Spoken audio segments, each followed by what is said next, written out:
And welcome here to Husker Online Headlines. Sean Callahan, Steve Sipple. We are snowed in. We are not in studio. We are in our own home studios, Sip.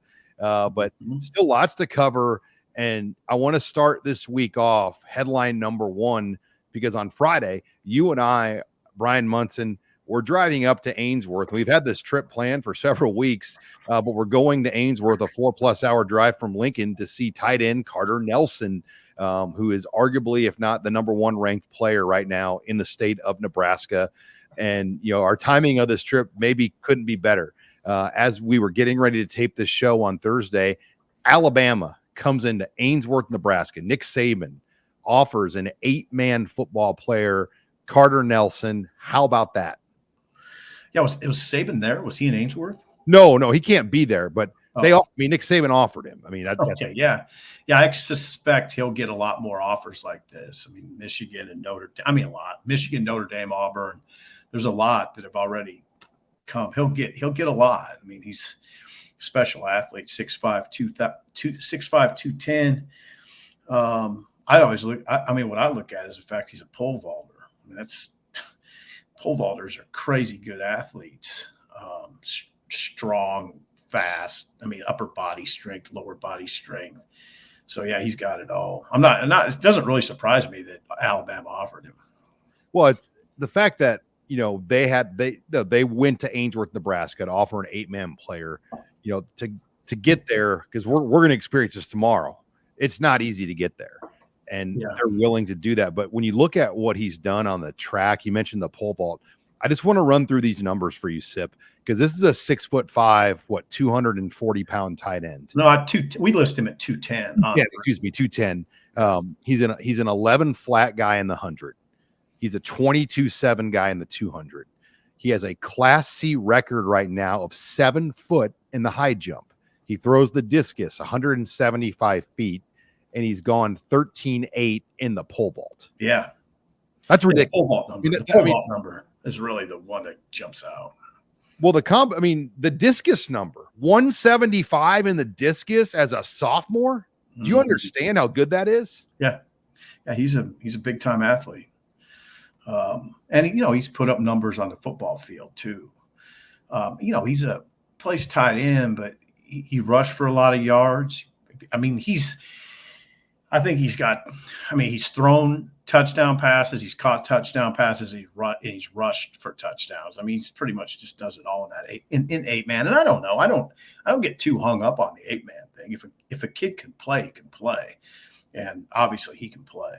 Yeah, I mean, there hasn't been a lot of 8-man guys get offers from the state. I mean, the Shanley brothers, obviously from St. Edwards, were notorious 8-man standouts. Brock Knutson was an 8-man player at one time in Nebraska's recruiting class. Seth Malcolm, who's currently on the Husker team, was an 8-man player, but you just don't see a lot of 8-man guys come out of the ranks anymore for a lot of reasons. Because, you know, generally, if you're in the vicinity of a Class B or C school and you're a guy of this caliber, you might go to that school versus playing 8-man. Well, where Carter Nelson's at in Ainsworth, there aren't a lot of other options. And both his parents are teachers and coaches at Ainsworth High School. So it's a unique situation. We're going to get a chance as well Friday night to catch his basketball game, Sip. Yeah, I want to gauge like Nebraska's chances here. I mean, Michigan coming in, you know, I mean, there's just a lot of schools going to be after him. So I want to gauge is this a surefire thing for Nebraska or not? I don't know. I have no idea. That's one thing I want to find out. Yeah. Notre Dame, you know, we know Matt Rule went up there to see him in January. Marcus Satterfield went up there as well. But Notre Dame's head coach, Marcus Freeman, has been in Ainsworth as well. So yeah, this will be a battle. That tells you, you know, I mean, it kind of reminds you back in the day, like Scott Frost, when Bill Walsh came to Wood River, Nebraska to recruit Scott Frost. I mean, you just don't generally see in this part of the state, west of Lincoln, west of Kearney, a guy that's going to generate this type of attention, because you've got to be pretty dang good for them to say, we're going to pass over a lot of other guys to go all the way to Ainsworth to find you. Yeah.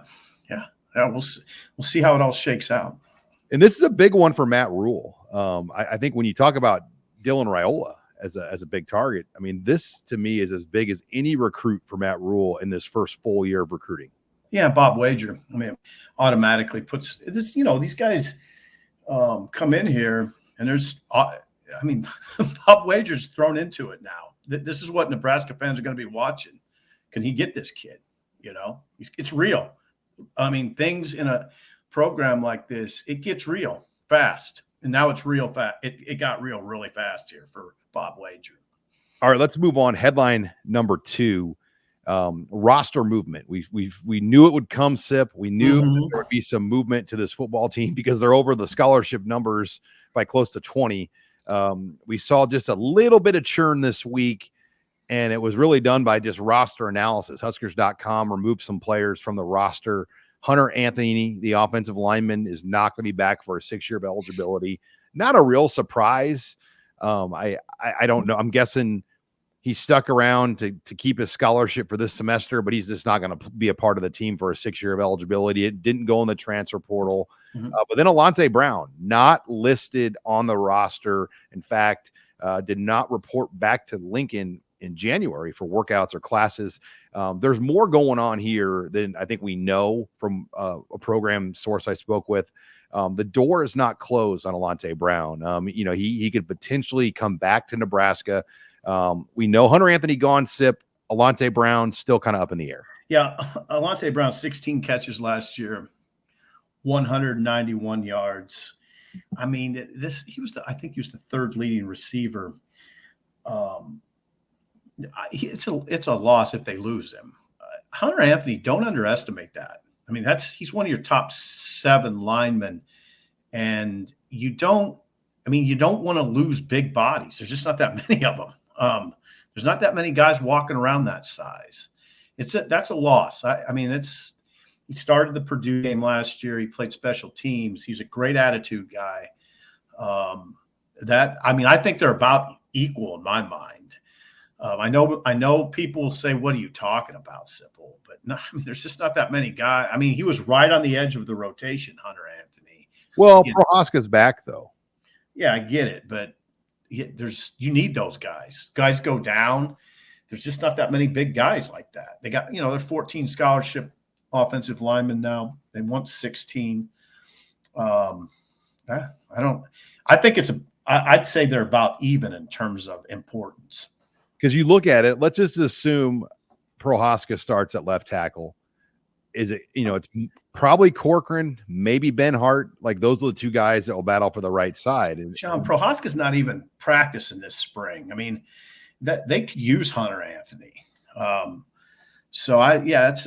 get it. I mean, Teddy's earmarked, but we'll see how all that unfolds. Yeah, I'd be curious what led him to leave, though. Like, I mean, if he is in a good position, like you say, like what would drive him out? Why would? Well, I don't know if he's in a great position. I'm not saying that. I'm just saying there's just not that many guys. I mean, he was on the edge of the rotation. There's no doubt about that. He started a game.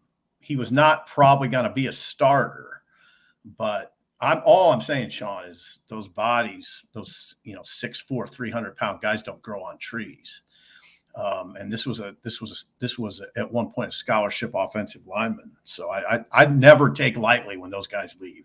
And he got his opportunity when Ben Hart was benched, and he just didn't take it. I know people, the Pro Football Focus numbers, you can agree or disagree with them, but he didn't grade out very well. I mean, his numbers were below Ben Hart. In fact, by the end of the year, Bryce Benhart was playing as well as any lineman on Nebraska's team. So I'm really interested to see what Raiola does now with that right tackle. I'm assuming Prohaska's back at left based on the potential, but yeah, he's got to show it, get back healthy for the spring. That's where the Walter Rouse going to Oklahoma, when you go back to that moment. Yeah. That was such a big moment. In this offense. Yeah. Yeah. I mean, there's guys that graded better than Hunter Anthony, but nobody graded that well. I mean, so it is what it is. And Alante definitely was going to be a factor. I don't know. He's not a guy you lean on to win games, but he's definitely a factor in the receiver rotation. So hopefully he gets back. And he's both those kids, Hunter Anthony and Alante, were very willing special teams guys. Alante was great that way. I mean, not all receivers, raise their hand when it's time to join the special teams group. He was very willing. And Hunter Anthony was that way too. Great attitude guy. They're both great attitude guys. So I don't know. Yeah, I don't know we'll just have to see how all that shakes out. And what we don't know are the parameters around why Brown left. Is it academic related? Is it a Right. thing? Is it a personal thing? I mean, nobody has any idea why he didn't come back to Lincoln, but we do know the door is open for a possible return. Because he was, before we knew anything, he was projected as a starter just based on last year. Was he going to start with a new system, a new coach? We don't know that. Yeah. Close, though. He had to be he was in the picture for sure. I mean, all right, let's move on. Headline number 3, Matt Rule continues to make the rounds, has done a number of interviews again this week, Sip. Even talked to our own J.D. Piquel, by the way, a former Matt Rule player. You talked to Piquel before about that, right? Yeah, he did play. Yeah, he did play for Baylor. Yeah, but Piquel was only there for a semester. He was there for a semester and he had concussion issues. But a lot of ground covered by Matt Rule today or this week on a number of different things. A couple interesting nuggets. Tommy Hill will move back to quarterback. And that move to receiver, it didn't really ever feel. I mean, they tried to make it work, but it just never took off. And he was a starting corner. Things went pretty poorly when the defense struggled at the start of the year. They moved him to receiver, and he played sparingly at receiver, had some targets, just never really any impact moments. And that would have been tough just to walk into receiver in the Big Ten Conference. But now we know Tommy Hill back to corner. Your thoughts on this? Well, I mean, they're not in bad. Okay, my thought is they have Newsome probably going to start on one side. Malcolm Hartzog, I wouldn't say he locked down that other side, but he played pretty well as the season went on. You need more than 2, though. And Tommy should I would hope Tommy Hill has the mindset, I'm going to challenge for a starting job. I'll beat out Hartzog. I got to think that's the way he'll approach it. Just kind of a reset. Gets a reset with a new staff, with a new defensive coordinator. It doesn't have to be a bad thing for him at all. This could be really good for Tommy Hill. Yeah, you wonder what went south because, I mean, Travis Fisher's not a guy to overly compliment and talk a guy up, and he talked Tommy Hill up. And then just with the way that scheme and the way the defense struggled early in the year, he was almost one of the fallmen for the play on the field, the way they played as a unit. He didn't play well. Can he rebound out of that with a fresh start? Because we know, I mean, players, I mean, they don't typically, I mean, we do this in the media. We act like players don't get better or sometimes they get worse. They don't just stay. It's not linear all the time. Players evolve. Now, what you hope is that if you're a Nebraska fan, is that Tommy Hill just improves, that he uses the off season, uses last season as motivation, and then uses this off season to improve his deficiencies. I don't know exactly. You say went south, I guess. I mean, Oklahoma went after him hard. Georgia Southern went after him hard, and then that was it. They had to make a change. Hartzog stepped up. Now, but that doesn't mean. We'll just see where it goes. That's why there's competition. And like I said, the important thing is he's a junior. He can get better. He can improve, and we'll see what happens. It's good. It's a good thing. It's a good thing for Malcolm Hartzog. Or, could be he presses Newsome. I don't know, but I would never count Tommy Hill out of anything. Well, you talk about speed. They're measuring that on these guys, miles per hour. Tommy Hill has the fastest miles per hour on the team right now. He's got to play. You got to get him on the field somehow. Now, I don't know if he'll return kickoffs again. He was their kickoff returner. You'd think he'd have a shot at that. I like he didn't produce yardage numbers as a kickoff returner like you'd want, but I like the way he did it. I mean, he wasn't afraid to stick his face in the fan. I mean, he got upfield. Now, again, all these things in football are, you say, well, he didn't have the yardage. Well, how was the blocking? How was the execution that way? I don't know. I just know Tommy Hill's a competitor. He's still in the program, and I don't think we've heard the last from him. Now, moving on to injuries, there are at least 5 or 6, starter level players that are out for the spring. We already hit on one of them, Teddy Prohaska with the shoulder. Ty Robinson also had a shoulder. He's out for the spring. Brody Tagaloa, tight end, who's been kind of hurt, battle injury since he's been here. He's out. Nick Henrich, ACL injury that he suffered. He'll be out this spring. Marquise Buford, he suffered an ACL injury. He's out for the spring. Then obviously Casey Thompson and Logan Smothers, if they do come back, it's probably limited. Thomas Fedoni's another one, the tight end, after back-to-back spring injuries to his knees. You got to think they're going to be precautious with him, but there's some pretty big guys out for the spring there, Sip. Oh, yeah. Yeah, there are. And they're all a little different in the way you look at them. With Nick Henrich, I don't know that I'd look at that as a negative that he's out. Guys always need reps, but there's also the matter of having too much tread on the tire. Henrich is a guy who he's got to learn a new system, but he'll probably pick that up fast. Mental reps will be critical for a guy like Henrich, but he's been injury prone. Sometimes a spring off to get your body completely right makes a lot of sense for some guys. Again, it's a plus minus thing, Sean.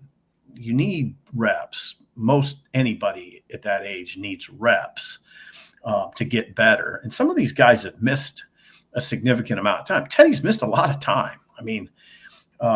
We'll see how he comes back. Buford hasn't missed a lot of time. I'm sure he'll come back fine. Robinson hasn't missed a lot of time. I don't think guys like that you worry about too much, but it's pros and cons on that. I'd say with a guy like Henrich, it might do him more good than harm to miss a spring. Yeah, I think for Henrich, I would just like to see him play faster. I just feel like, as a veteran guy, can he play at a high speed? Because you see that from Reimer. You haven't necessarily seen it as much from Henrich. Well, they've both been injury prone, and some of it's because of their size. I think the Big Ten's it's a big person conference. Those guys aren't big linebackers, neither of them. They're smaller linebackers, and they take a brutal pounding. And if you just look at both of their careers, they've struggled to stay healthy. Ty Robinson being out too. The picture of that defensive line right now without him, it's pretty bleak. It's pretty limited. Yeah. Yeah. I was surprised, Sean. We didn't, there was a lot of euphoria about the players they brought in, but they didn't bring in many big men. And it'll be noticeable this spring. So when they talk about playing this spring game with real football, how's that going to look if you don't have enough guys up front there?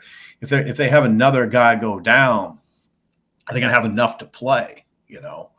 That remains to be seen. Yeah, that position is intriguing, just what they do. And even the O-line, Hunter Anthony gone, Prohaska out. Their injury are 2 away from that group.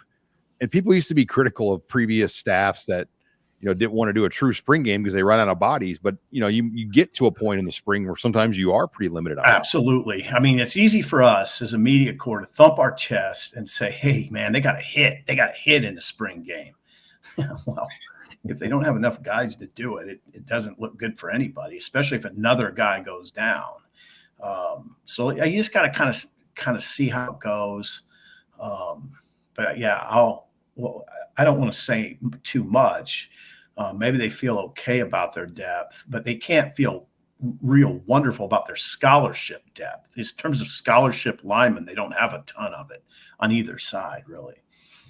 All right. You're joining us here on Husker Online Headlines. Sean Callahan, Steve Sipple, as we go through a number of things. I do want to hit on this before we go to our next headline, Sip, roster size as well. That seems to just be kind of a hot topic, just what that's going to end up being.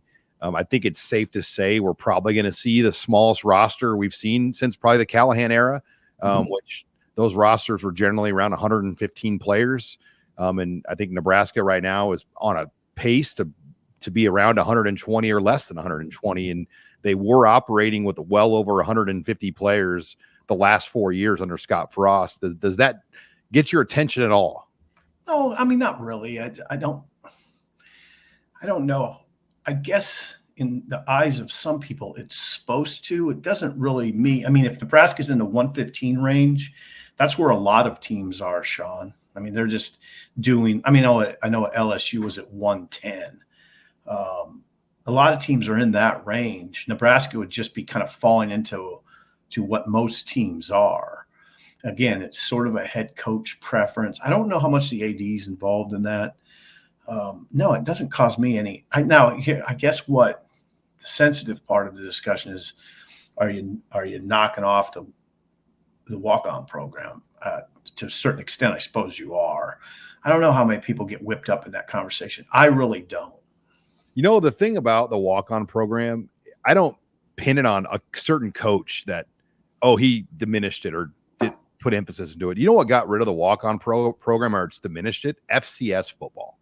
Yeah. When you think about the evolution of Division II football, which for a lot of programs in this region turned into FCS, they go from 33 scholarships to 62. So North Dakota, South Dakota State, Northern, all those programs are full FCS members. And absolutely good programs. North Dakota State, and there was a time when those teams played in the NCC conference with UNO, and getting to go there didn't have near the prestige of going. It'd be like going. I mean, no knock on like Wayne State or Shattern, but those were Division II programs. The Dakota teams were Division II. Now the Dakota teams can beat, Power 5 opponents. And so I think kids, when they get the opportunity to go to North Dakota State or South Dakota State locally, they're going to take that 90% of the time over a walk-on offer from Nebraska. Yeah. I don't know how fans. I guess I'd be interested to see and hear what fans' reaction is to this. Sean, I don't have a strong reaction to it, but it doesn't mean I'm not interested to see what others think about it. What's interesting, though, to me is the locker room. They built this new facility, the Taj Mahal that's being built as we speak, to hold 155 players in the locker room, the meeting rooms. They're never going to have that many players probably ever again. I think when Bill Callahan and Steve Peterson designed the original Osborne complex in 2004, they never envisioned rosters of 180, 150 players ever again. And then that changed under Pelini, and then obviously Frost. They wanted to kind of carry a robust walk-on program. So that part is interesting, that they kind of went out of their way to make this new facility big enough to house everybody, and they're not going to end up needing it all. Right. Well, you'd rather be too big than too small. No, you're right. And they have a lot of staff members over there. So there's plenty of room for them in the meeting room. They'll use the room. Yeah. I think it's fine. When you buy a big house, you always find something to use every room for, right? Right. Yeah. I think, Sean, this is a head coach discussion. It's the head coach preference. And we have plenty of time to ask Matt Rule about it. All right. Let's move on. March 24th. That will be the first week of Nebraska's spring ball. They're going to, by the way, Sipple, headline number 4 here, March 24th, recruiting weekend. They're going to practice Tuesday, Thursday, Saturday. That's going to be the general spring schedule. Nothing out of the norm. They're going to keep the morning practices, but that first weekend of spring ball, it's going to be a massive recruiting weekend highlighted by Dylan Raiola. We've already confirmed 8 2024s, 1 2025 that are going to be here, and that list continues to grow. I mentioned Dylan Raiola, the 5-star. There's going to be another 5-star here, from Lee Summit North, William Nawarni. He's a 5-star defensive end. He's the number 1 player in the state of Missouri. Then you're going to have the number 1 player in Idaho, Gatlin Bear. He's a wide receiver that will be making his way in. You'll have the number 1 player in Iowa that's going to be here, in Grant Bricks from Logan Magnolia. There's a number of top guys that will be making their way here, and that list I think is going to continue to grow, as that opening weekend of spring practice is going to be maybe one of the biggest early recruiting weekends for Matt Rule, especially if things go well with Dylan Raiola. Right. So, yeah, that's huge. So the spring practice will begin March 20th. Yeah, this is, and you know how it is, Sean. I mean, if you get kids here, if you get them on campus, that a lot of them are sort of amazed by what they see in the city, and just the city and the program. I don't know. I've always believed that if you get them here, you got a decent chance. Especially now, I know we're not talking about the spring game, but if you can get some of these kids back, I guess on unofficials for the spring game on April 22nd. Come on now, that thing's going to be packed with the new coaching staff, and that'll make a huge impression on a lot of kids. This spring will be critical, and it could be really, really fruitful because of the newness of the staff, because of the energy right now that you feel with starting with the head coach, but throughout the staff. Yeah. And then, yeah, that whole discussion involving Dylan Raiola, it could be an incredibly, incredibly intense spring. Because if they can get him, he then becomes your most valuable recruiter. Yeah.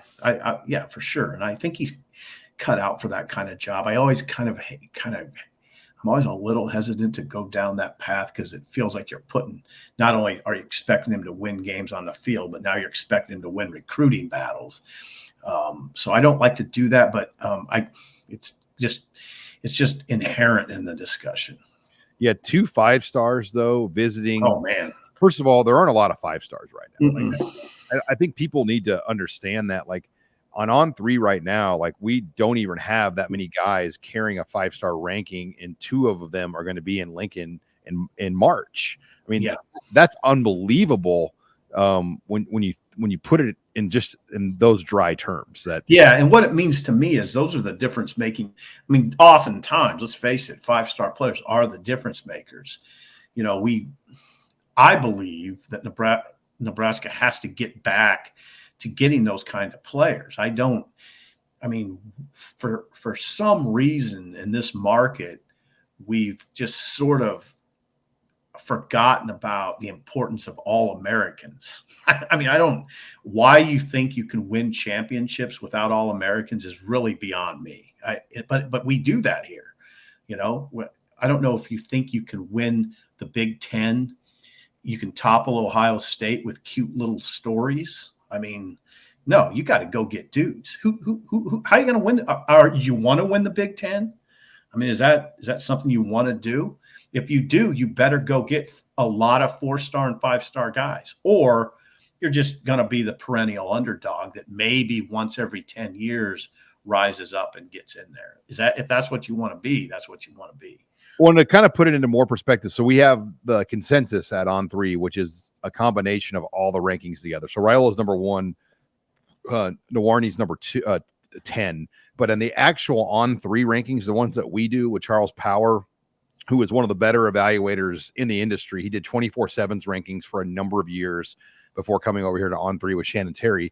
He's got Raiola 1, Nawarni number 3 overall. Okay. So according to our rankings at On 3, 2 of the top 3 players SIP in the country will be here. There's never really been that type of impact guys here in one weekend. Yeah, it's huge. It's huge. And if you got both of them, then automatically you look at the program differently. Now, again, you always got to throw this in. They have to pan out. Because you land 2 5-star players it guarantees you nothing. But I think it gives you a better chance. Then finally, Ian Flint will be here again. This will be his second trip to Lincoln. But what does that mean? Are they going to take 2 tight ends? Because we know Carter Nelson is probably the number 1 tight end on the board at this point. So would they take a commitment from Ian Flint right now on his second trip? Yeah. Because are they going to take 2? We don't really know the answers to their tight end board right now. Yeah, those are difficult recruiting discussions. That whole discussion with Raiola is fascinating to me. That if he, I don't know that he'll do this, Sean, but if he takes his recruitment into June, what's Nebraska do at that stage? You've said and you said the other day that perhaps they would just, at that point, you just rely on the portal. But all those things are very, like, the fluidity of these discussions. It's fun for us, but it's challenging, I would think, for coaches. Look how razor thin that RPM is on Raiola. I mean, generally you don't see it this close where there's three teams kind of all right there. Yeah. You know, Ohio State's out of it. I mean, they're just kind of hanging on the formula based on he was previously committed there. But, you know, you've mentioned with Raiola, some other teams like a Penn State, there could be a surprise player that emerges here this spring. Yeah, that RPM I like. I think that's an accurate RPM. Just based on a lot of conversations with Dominic, you know, everybody knows Georgia's in this and everybody knows Nebraska's in it. USC in the last few months has really escalated in the conversation. I just know from Dominic's comments that there was a period when USC, I don't think, was doing a very good job of recruiting Dylan Raiola, but that has changed. And you know, they're a major factor. That is I would say, based on conversations with Dominic, that's a very accurate RPM. But he also characterized the recruitment of Dylan as being wide open. So, yeah, another team could jump in there. I don't know. He didn't name any. He named a bunch of teams that could jump in, Penn State being one of them.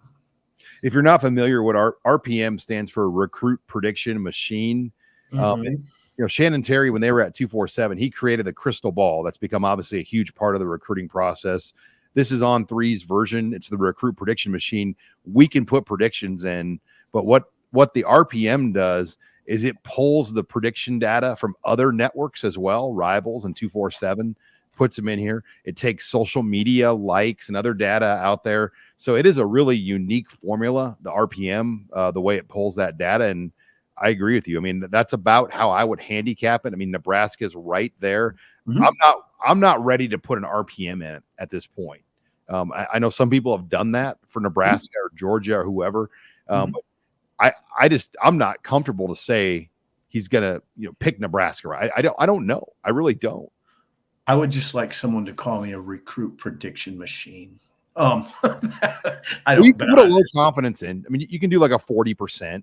Yeah, I don't know. Yeah, I'm with you on Dylan. I think this is the way to look at it right now. All right, final headline: Nebraska basketball back at home, 4 p.m. Sunday, Maryland. This is gonna be a lot of fun. Nebraska home this week. They have 3 home games in a row now: Sunday, Saturday, then Tuesday, and then they close on March 5th at Iowa. So they're home all the way from now until March 5th. Pinnacle Bank Arena is going to be packed. It's going to be buzzing. Keisei Toganama is one of the most popular Husker basketball players that we've seen in a while, just with the way he's played. I'm really looking forward to this game on Sunday, Sip. Yeah, you said it the other day, and I think it made a lot of sense to me that this could get kind of silly. I mean, Nebraska's struggled most of the season. They've won 2 in a row now, and they're both good wins. I mean, Wisconsin came into Lincoln on Sunday, needed a win bad, and got up by 17. And then Tominaga hit a couple threes early in the second half, got Nebraska to 11, and then it was sort of game on. I thought Wisconsin kind of tightened up. Again, Wisconsin needed to win bad for their NCAA tournament resume. And I thought early Wisconsin kind of was playing like the team that needed a win, a little more urgency. But then there's a fine line in that conversation. Team needs a win, you start pressing them, they get tight sometimes. And I thought Wisconsin did. And then Nebraska went to Rutgers, of course, on Tuesday, and got a gigantic win. Now, here we go. Maryland comes in. Now, Maryland of these upcoming games will be the toughest. Maryland has won 5 of its last 6. Maryland beat Nebraska by 19 earlier. Maryland right now is going into a game tonight against Purdue is 17-8 and 8-6.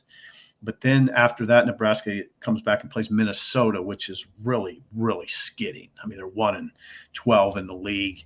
And then Michigan State would be the third game in that homestand, the straight game that we're talking about here, and they're good. They just beat Maryland, by the way. So, but I'd still say Maryland's a little bit tougher a game than Michigan State. Yeah, and we're not. I mean, I don't know if you're on the same page as me, but I'm not saying NCAA tournament or anything. But no, if Fred can get them to the NIT, that would be a gigantic step for this program, considering where they were picked, 14th in the Big Ten, and the expectations that this team had going in. I mean, they are over meeting the expectations, especially considering they're down two of their top players. Yes. That's a really interesting part of the conversation, what they've done without Emmanuel Bandamel and Juwan Gary. Now, what's really interesting about the conversation is if Emmanuel Bandamel and Juwan Gary were still playing, would we have seen this emergence of Keisei Tominaga? He would not have probably played it as many minutes unless, he would have scored at a rate that would